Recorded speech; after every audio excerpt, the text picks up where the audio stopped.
Hello, నేను శేషరావు.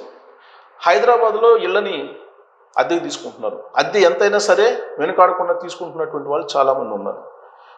దానికి ఆశపడి ఇల్లు ఇచ్చేటువంటి ఓనర్స్ కూడా బోళ్ళెంతమంది ఉన్నారు.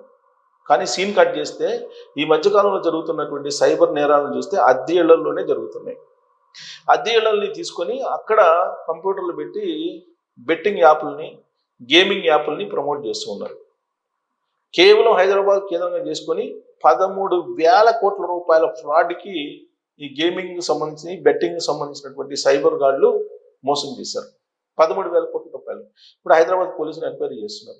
అసలు ఎక్కడెక్కడ వీళ్ళు ఉన్నారు, ఎక్కడెక్కడ స్టే చేశారు, ఎక్కడి నుంచి ప్రమోట్ చేశారు ఈ బెట్టింగ్ యాప్స్ని, ఎక్కడి నుంచి వీళ్ళు మొత్తం ఆన్లైన్ గేమింగ్ని ప్రమోట్ చేశారు, ఇవన్నీ బయటికి తీస్తున్నారు. అప్పుడు ఖచ్చితంగా ఇంటి ఓనర్స్ ఎవరైతే ఉన్నారో వాళ్ళు జైలుకి వెళ్లాల్సినటువంటి పరిస్థితి ఏర్పడుతుంది. ఇదంతా ఒక ఎత్తు అయితే, రియల్ ఎస్టేట్ నిన్నగాక మొన్న మరో కంపెనీ మూసేసింది, పెద్ద కంపెనీ. అలాగే మరికొన్ని హై రైజెస్ సంబంధించి ప్రీవెంచర్స్ అని చెప్పేసి, ప్రీ సేల్స్ అని చెప్పేసి పెట్టేసి వాళ్ళ దగ్గర నుంచి డబ్బులు వసూలు చేసి దాదాపు 5,000 కోట్ల రూపాయలు ఎగ్గొట్టి వెళ్ళిపోయినటువంటి రియల్ ఎస్టేట్ బడా చోరులు హైదరాబాద్లో ఉన్నారు. వాళ్ళు కూడా కొంతమంది మార్కెటింగ్ ఏజెంట్స్కి ఇచ్చేసి సేల్స్ని వాళ్ళు చేతులు దులుపుకుంటున్నారు. వీళ్ళు మార్కెటింగ్ చేసేటువంటి వాళ్ళు అద్దెలను తీసుకుంటున్నారు. అద్దెలు తీసుకుని అద్దెళ్లలో ఉంటూ వాళ్ళు ప్రమోషన్ చేస్తూ ఉన్నారు. ఇప్పుడు కంపెనీ బోర్డు తిప్పేయగానే అద్దెలను ఖాళీ చేసి వెళ్ళిపోతూ ఉన్నారు. మరి దీనికి బాధ్యులు ఎవరు? ఇంటిని అద్దెకి ఇచ్చినటువంటి ఓనర్లు. ఇక ఇంకొక స్కామ్ ఏంటంటే, హైదరాబాద్లో బయటపడినటువంటి స్కామ్ తాజాగా హోటల్స్ స్కామ్. ఈ హోటల్ స్కామ్ అయితే దాదాపు 70,000 కోట్లు ఆంధ్రప్రదేశ్లో అలాగే తెలంగాణ రెండు కలిపి ఉన్నాయని చెప్పేసి ఎక్స్పెక్ట్ చేస్తూ ఉన్నారు.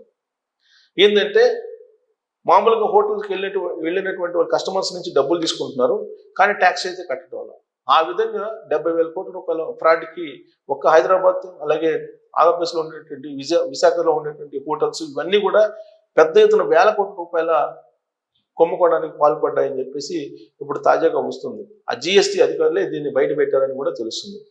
మరి దీనికి కారణం ఎవరు అని అంటే, ఇది కూడా సైబర్ నేరగాళ్ళు కొంతమంది ఇళ్లను అద్దెకు తీసుకొని చేసినటువంటి పనేను ప్యారలల్గా ఒక దాన్ని మ్యానిపులేట్ చేసి ఉండేటువంటి సర్వర్స్ను యాక్చువల్గా వాళ్ళు దీనికి బిల్లింగ్ అంతా ఒక కంపెనీ సపోర్ట్ తీసుకుంటారు.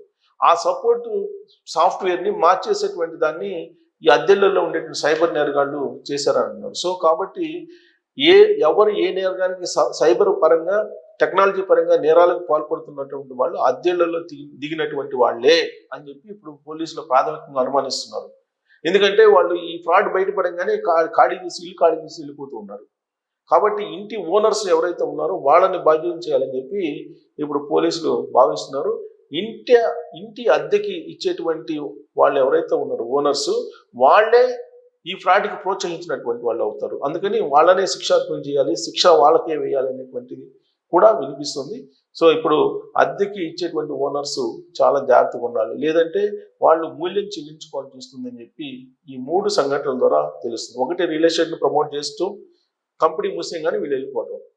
2, ఆన్లైన్ బెట్టింగ్స్, అలాగే ఆన్లైన్ బెట్టింగ్స్తో పాటు మిగతా సైబర్కి సంబంధించినటువంటి ఫ్రాడ్, ఇవన్నీ చేస్తూ అద్దెళ్లలో వాళ్ళు ఎంత రెంట్ అడిగితే అంత ఇస్తున్నారు.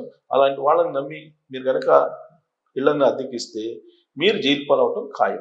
Thank you.